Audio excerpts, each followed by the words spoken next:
why do we even work through the fears then if, a lot of them are valid? It's not to dismiss them.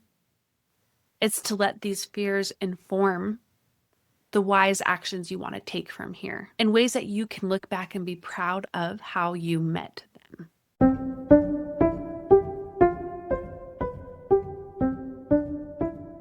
Hi, I'm Monica Packer, and you're listening to About Progress, where we are about progress made practical. When you're at a crossroads in your life, whether it's with a job, a relationship, or even a shift in raising your kids, it can be really scary to move forward because there is so much unknown. A lot of times the fears that we hold on to are actually trying to keep us safe, and we can't fully move forward without more concrete answers so that we can make more informed decisions. In this position, I want you to know you do still have options and ways to move through your fears. Today, you're going to hear a powerful coaching conversation with Sheila, a progressor who finds herself at a crossroads in her career at 61 years old. After battling cancer and pushing herself to return to work part-time, she's now facing the challenge of an employer unwilling to honor her accommodations. Together, we unpack what it looks like to clarify what you truly want, to face fears without letting them control you, and to move forward with courage and self-advocacy. If you've ever felt stuck, unseen, or afraid of what's next in your life, this coaching call with Sheila perspective you need to get on the other side of whatever's next. That coaching call is coming up after a quick break for our sponsors.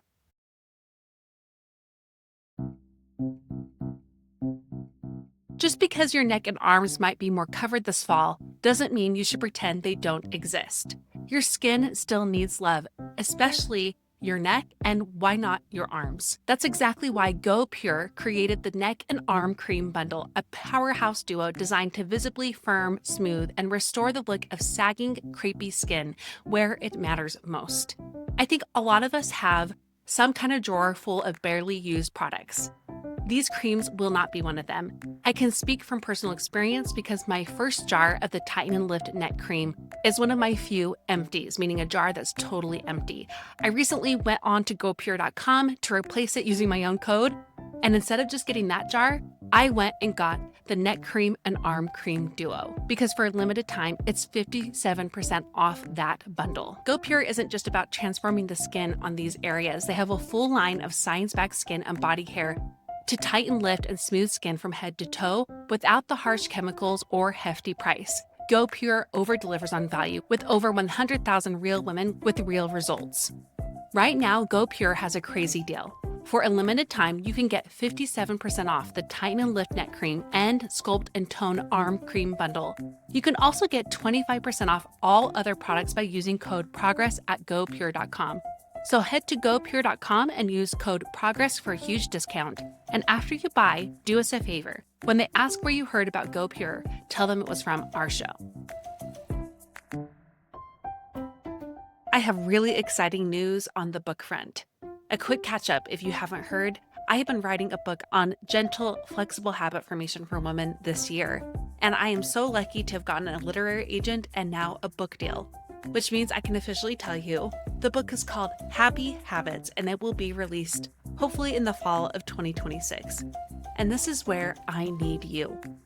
Leading up to the launch of this book, I need a committee of gal pals just like you to be my early test readers, to pre-order the book, and to act as grassroots publicists the moment each of these steps are made ready, and to potentially act as an advanced reader. Would you like to be on that book launch committee and get the latest updates, behind the scenes, and first dibs on all book news while you're at it? Go to aboutprogress.com/book committee. And when you sign up, you'll get a newsletter automatically with all the past updates I've given, including behind the scenes and sneak peeks. The link is in the show notes for you. Again, it's aboutprogress.com/book committee. I can't wait to share as much as I can with you along the way, and I am so eager for you to get your hands on this book.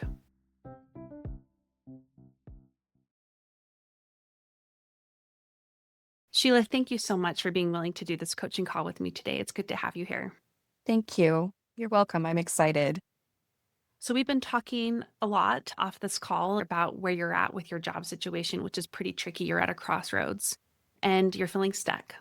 Yes. So today we're going to work through that in a way that we're not necessarily walking through the decision process, but I want to help you get some clarity as you move through the decision process. I want to begin with tell me what you're feeling right now in terms of your job. Like, how would you describe those feelings?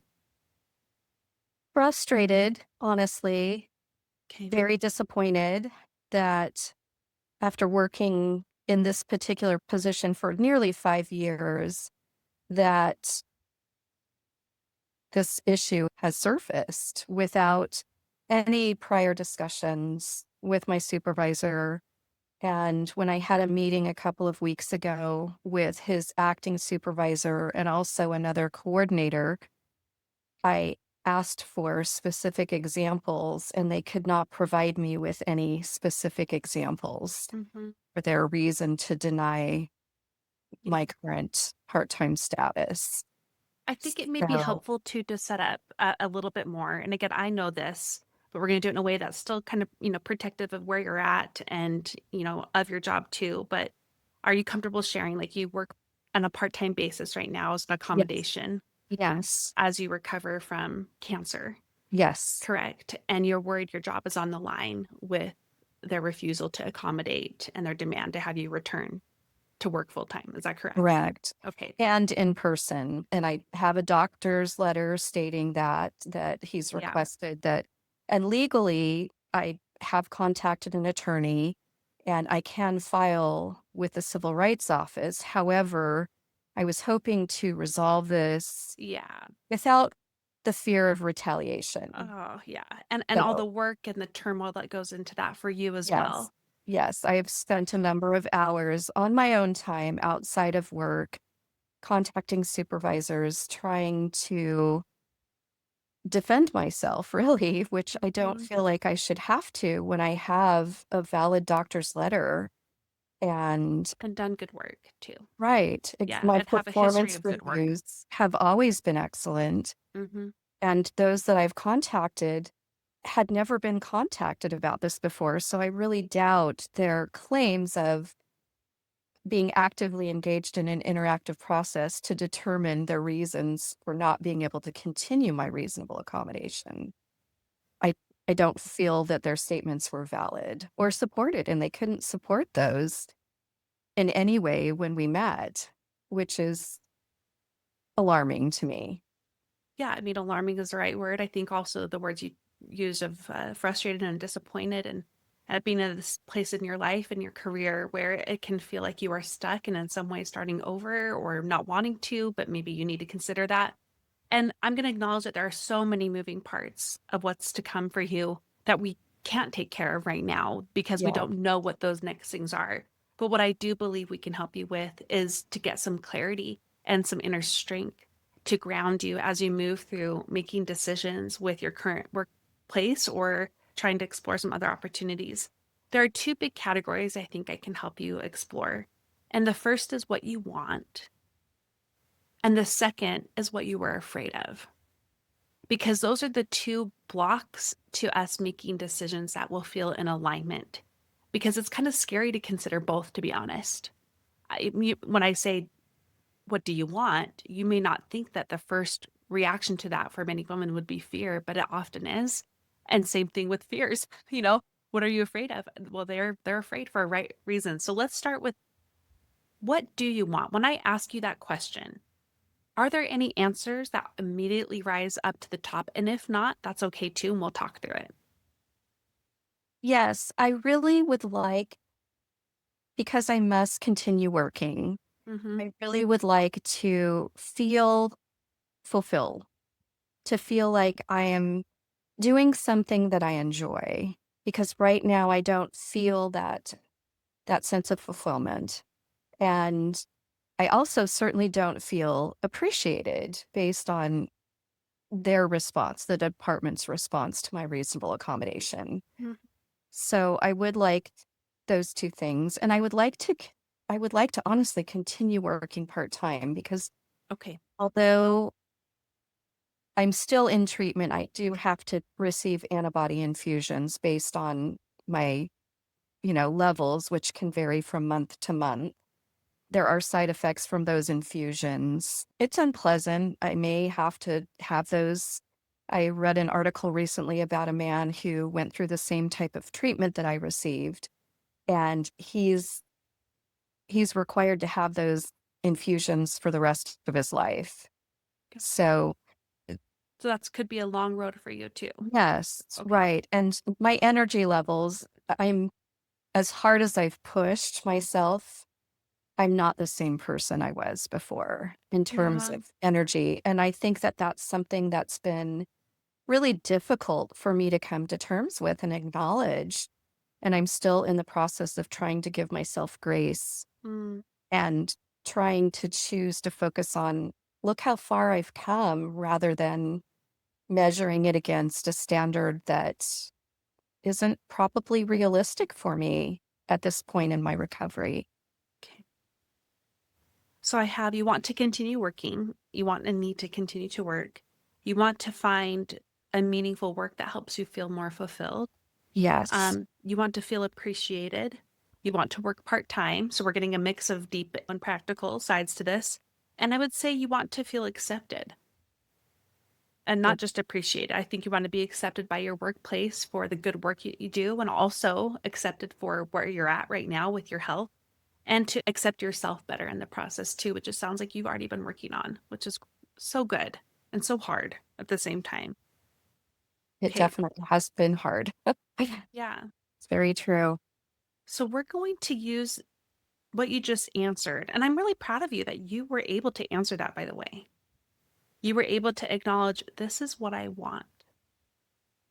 Because again, a lot of women get afraid of owning that. And in owning though what you want, this is your target for what you are going to reach for on the other side of this, whether that's staying with this job and the ways that you pursue doing so, or leaving this job and finding another position. This is your target. Fulfillment, part time work, appreciated, accepted, accommodated. How does that feel knowing it's your target? I completely agree. And I know that I have listened to you talk on your podcasts about that it's okay to want more.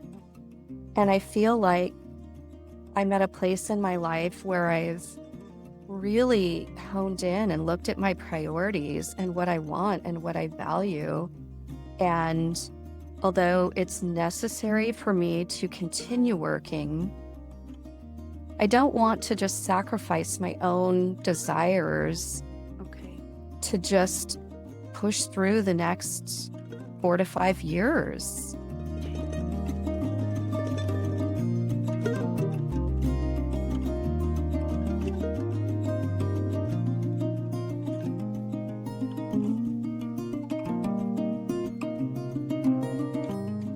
That's really important. And in So, fact, that answers the question I was going to ask you next. And there may be more there, though. So let me ask it anyway. And it's how, in owning that this is what you want, how does it change anything for you about what you know you need to do from here? And one I just wrote down for you is to not sacrifice anymore, like to not totally sacrifice everything you want to just stay the course. But what else do you think you may need to do differently moving forward? well, I think it leads into one of the challenges that I face. One of the fears that I have is being able to find part-time work. Mm, I'd like to continue, not necessarily the agency or the department, but with the state for retirement benefits.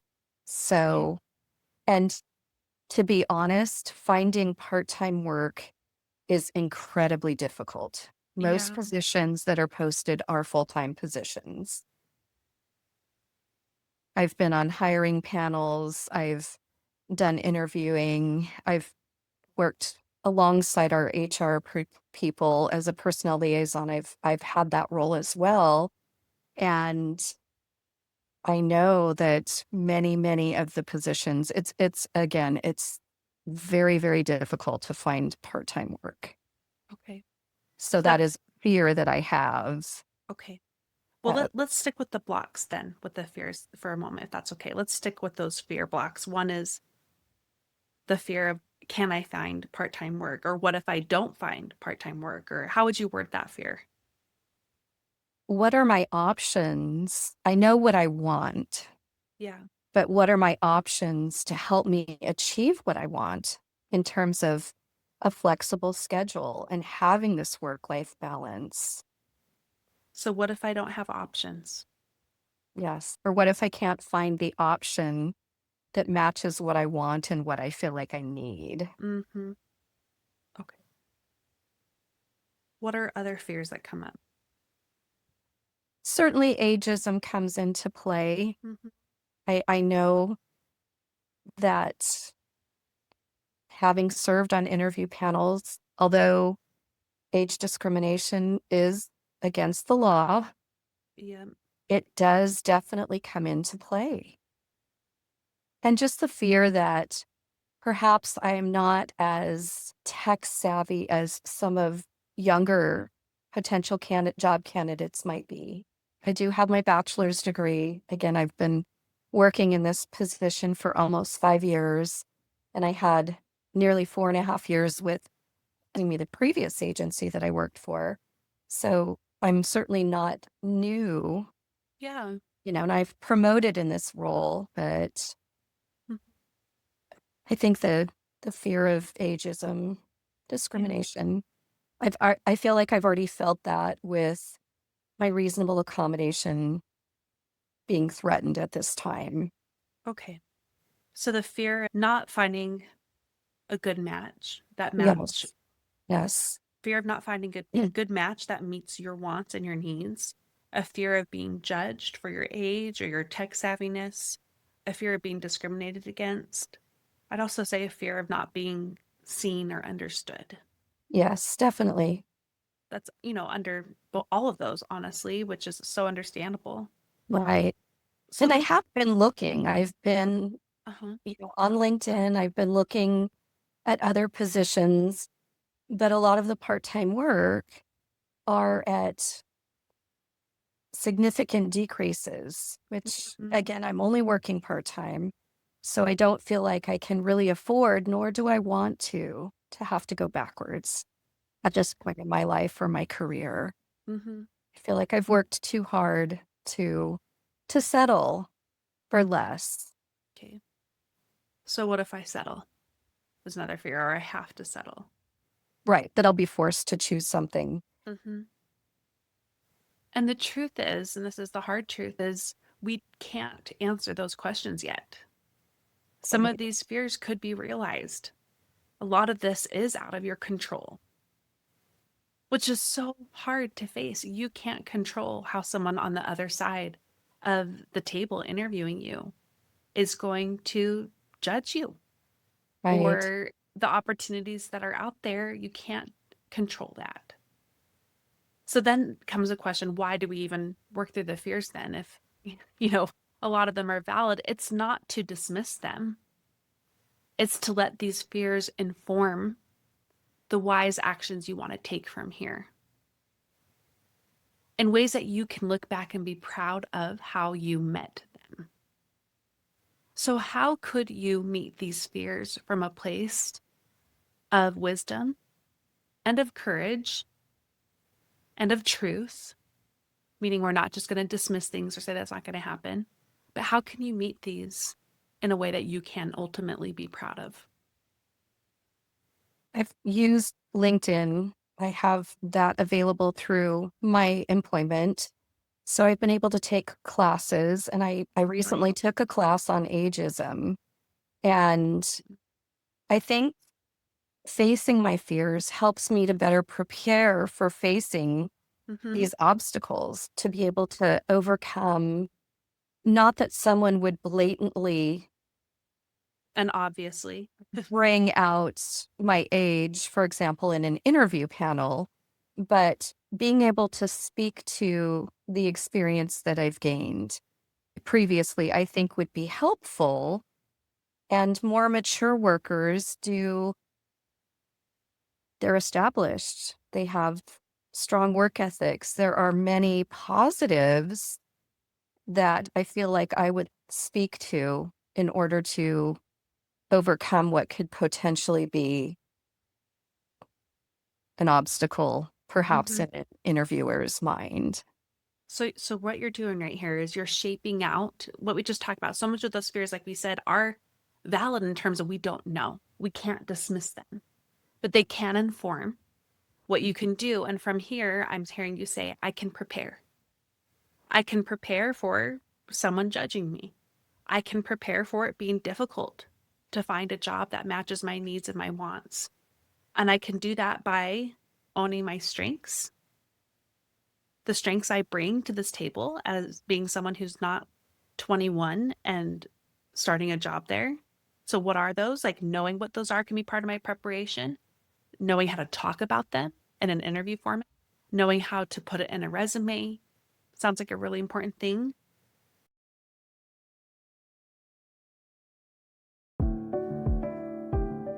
We mistakenly believe that a good mom equates a martyr mom. But all this does is create worn out moms who find more resentment than fulfillment in motherhood. It is good to want more. Moms who have more in their lives have more to give from, more energy, more fun, more love, because they are more themselves. If this is appealing to you, I want to invite you to my first inaugural More for Moms conference. It's a free 7-day conference I'm hosting for moms who are ready for more in their lives, more in their happiness, habits, health, home, and hobbies. And you guys are getting the first dibs. You can go to aboutprogress.com/more for moms to check out what I have been working on for several months, including the 25 high caliber speakers that we are hosting for this 7-day event. Each world-class speaker will teach deep and practical ways for mothers to access more fulfillment, joy, and progress in their lives. And this shift matters not only because it helps enrich their families, but because each woman is a person in her own right and worthy of more. It's time for you to lean into more. Go to aboutprogress.com/more for moms. I cannot wait to have you part of the conference.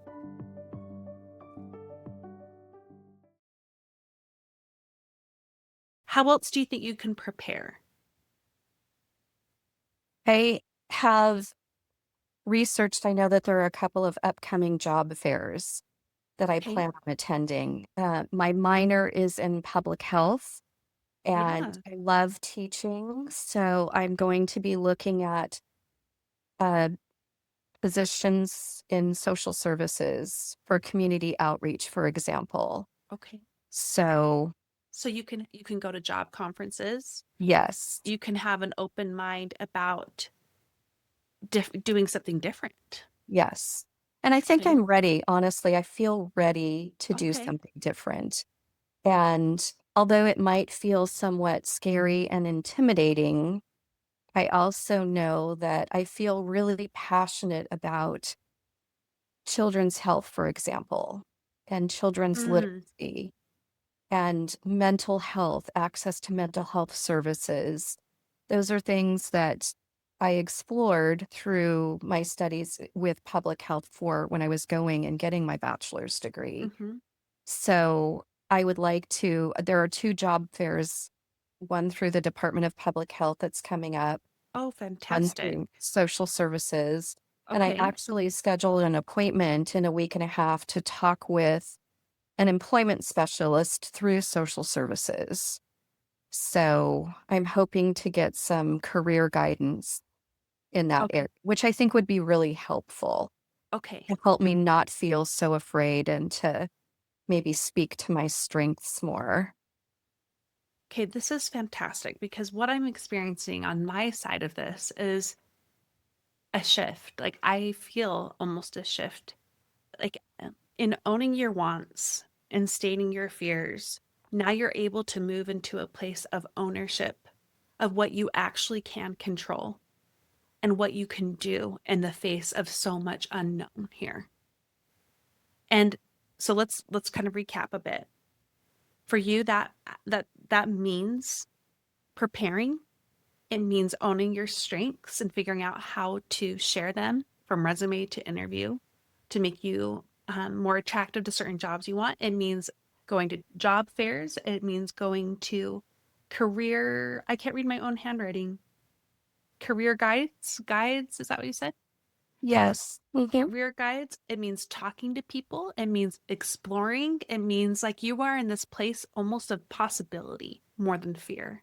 And it's not because the fears aren't valid and that they don't exist. It means that in even with those fears, I am choosing to lead with curiosity about what could be possible. So that's I kind of a also recap, I Sheila. also believe too that I know that God gives each of us certain talents. And I don't feel like I'm really using the talents that I've been blessed with that other people have identified. I don't mean to sound boastful in any way, but I love teaching and have been passionate about teaching. I've Yeah. had opportunities to do that through church and in training other employees, for example. And I've always received really positive feedback where people have commented that that is a strength that they feel like I'm Mm-hmm. gifted in that area. So I feel like that's part of wanting more in Yes. in identifying and saying, am I really living up to my potential? Am I really using the gifts that I've been Mm-hmm. blessed with? And honestly, in my position now, I can't answer that with a yes. Sure. And I want to change that. I feel more determination for you, but also confidence in owning like this is what I want, this is what I'm good at, this is what I can see happening.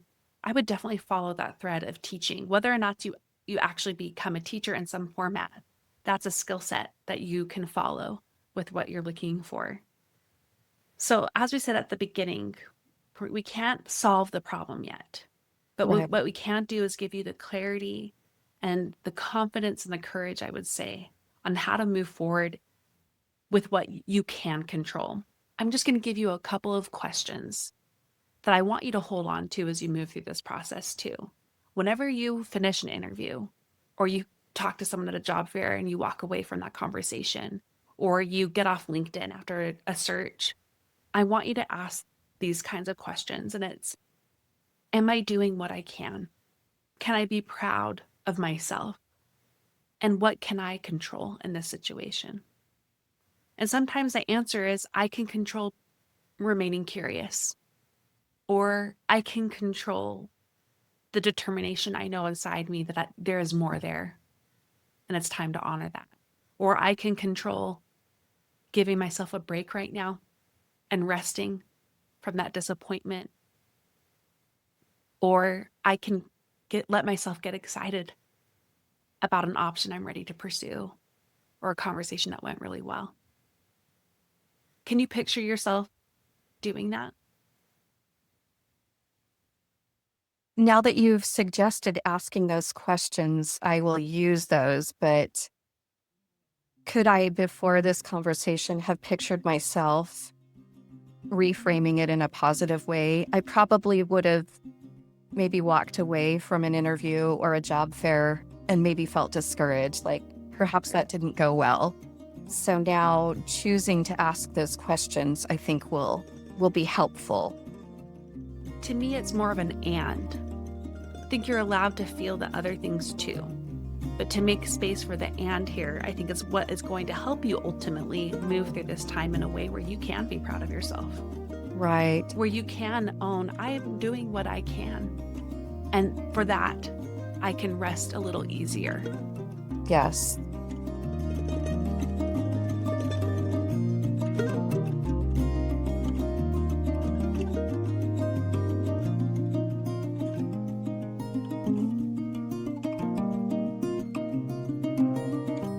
What do you want to make sure you remember from this conversation if there's just one thing? That I deserve to fight for what I want. I think with denying my reasonable accommodation, I think that they perhaps thought that I would just sit down and just acquiesce to their demands that I don't feel are reasonable based on my doctor's request and his recommendation. I think that just giving myself the permission to continue to advocate for myself, to fight for what I want, to not just sit down and just give up. Let that be the main core of what pushes you forward here. That's huge. I deserve to fight for what I want. And what you want is allowed to be different too, with Yes. as you get more information and answers and lean into that possibility. I'm so anxious and hopeful for you to find that. And I also have full confidence that you will. Thank you. On the other side, I I know that's what's coming for you.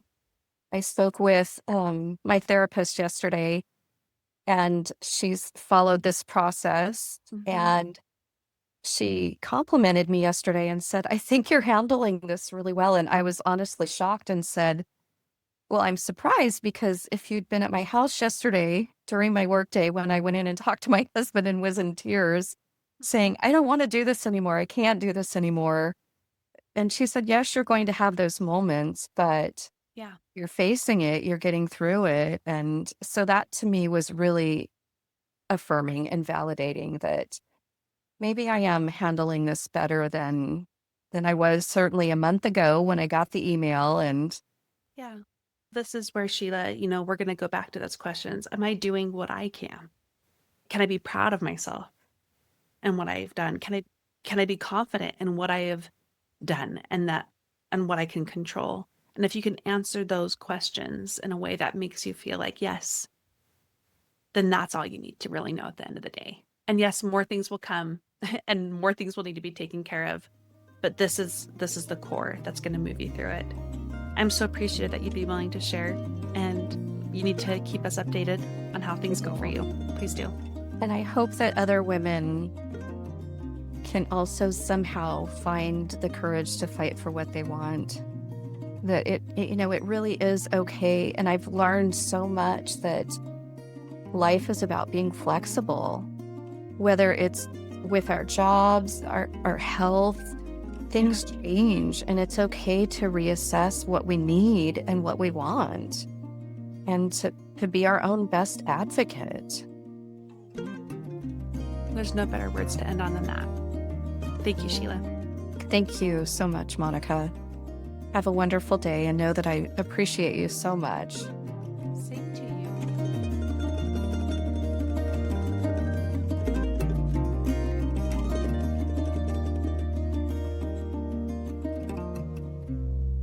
I hope this episode gave you the hug and kick in the pants you need to grow.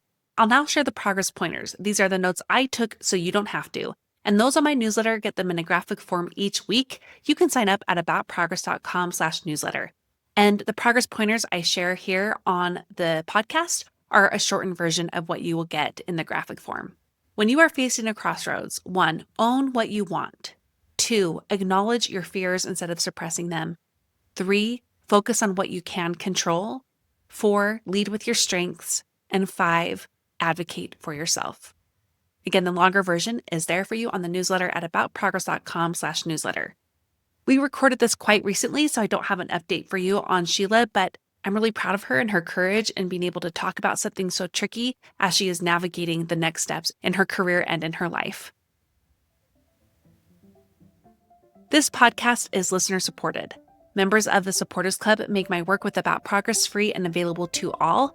And in return, they get access to 3 levels of exclusive benefits from more time to more content with me. I've been having a blast on More Personal lately. This is my private premium ad-free show that is for 2 levels of the Supporters Club.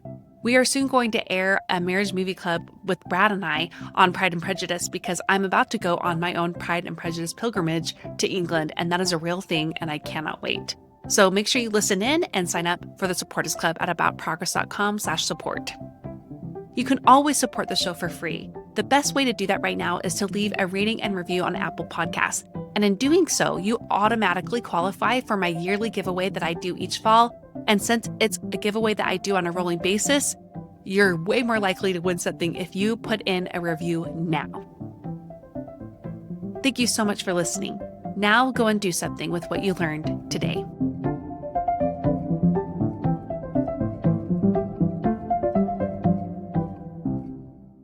And I know you've got to go. I don't want you to be Sorry, flying. I'm motioning to my husband because he's trying to ask if he needs to go, but I got it. Yeah. Oh, Please continue. Don't stop.